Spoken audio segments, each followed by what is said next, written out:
এখানে রাষ্ট্রযন্ত্রেরও একটা নীল নকশা রয়েছে হয়তো, যেন ডাকসু নির্বাচনটা শেষ পর্যন্ত না হয়। একটা গুপ্ত সংগঠক, তারা তাদের কমিটি প্রকাশ করে না, তাদের কমিটিতে কে কে আছে তারা বারবার বলে যে আমরা ছোট ছোট টিমের মাধ্যমে কাজ করি। এখন টিম কি এমন একটা দুইটা নাকি হাজারটা, সেটাও তারা কিন্তু নির্দিষ্ট করে বলে না। রিটটা করা হয়েছে মূলত একটা প্রার্থীর বিরুদ্ধে, প্রার্থিতা চ্যালেঞ্জ করে।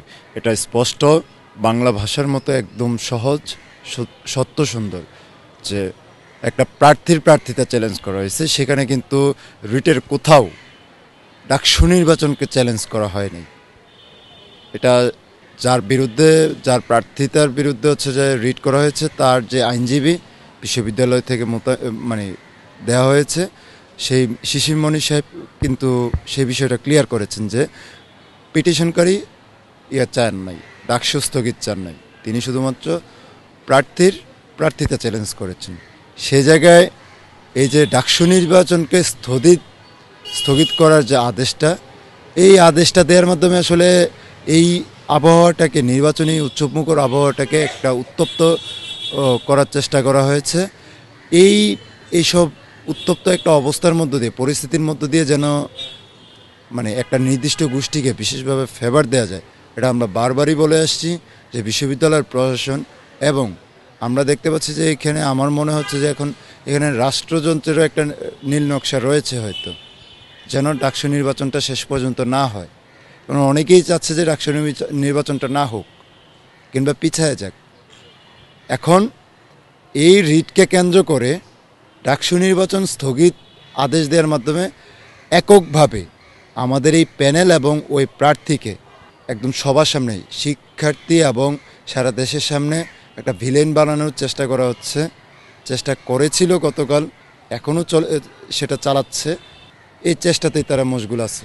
বিশ্ববিদ্যালয় শিক্ষার্থী হিসেবে আমি মনে করি যে একটা বিশ্ববিদ্যালয় পড়ুয়া শিক্ষার্থীর মন মানসিকতা যে এমন নিচু পর্যায়ের হয় এবং সে তা একদম ফেসবুকে প্রকাশ্যে এটা প্রকাশ করছে, তাহলে আমি মনে করি যে আসলে তার পারিবারিক শিক্ষার অভাব আছে, তার নৈতিক শিক্ষার অভাব আছে। তার পূর্বে আগের বেশ কিছু ফেসবুকে পোস্ট কিংবা তার বন্ধুবান্ধবদের যে মন্তব্য, সেখান থেকে স্পষ্টই প্রমাণ হয়েছে যে সে শিবিরের সমর্থক।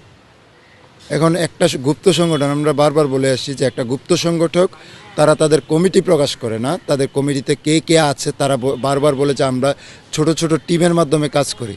এখন টিম কি এমন একটা দুইটা নাকি মানে হাজারটা, সেটাও তারা কিন্তু নির্দিষ্ট করে বলে না। তারা বলে যে কোনো একটা প্রোগ্রাম আসলে সেই প্রোগ্রাম উপলক্ষে আমরা 3জন 4জন বা সামথিং একটা মেম্বারের টিম করে দিই। এখন এই টিম কি আসলে একটাই আছে নাকি হাজারটা টিমের মাধ্যমে হচ্ছে যে গুপ্ত কমিটি করে রাখছে, সেটা আসলে তাদের বিষয়। তারা তো তাদের রাজনীতিটা প্রকাশ্যে আনছে না। এখন সে জায়গা থেকে ওই ছেলের আগেকার ফেসবুক পোস্ট এবং তার বন্ধুবান্ধবদের ভাষ্যমতে সে শিবিরের সমর্থক, এবং সে কিন্তু স্পষ্টই তার কমেন্ট এবং একটা ফেসবুক স্ট্যাটাসেও সে লিখেছে যে আমি শিবিরের সমর্থক হয়েও আমি ভোট দিব আমার পছন্দের অন্য একটা প্রার্থীকে। মানে এরপরেও কি ফরাদ সাহেব কিংবা ওই প্যানেলের, নির্দিষ্ট প্যানেলের, শিবিরের প্যানেলের তাদেরকে আরও প্রমাণ লাগে যে ওইটা তাদের সমর্থক কিংবা মানে সমর্থক না বা তাদের কর্মী না?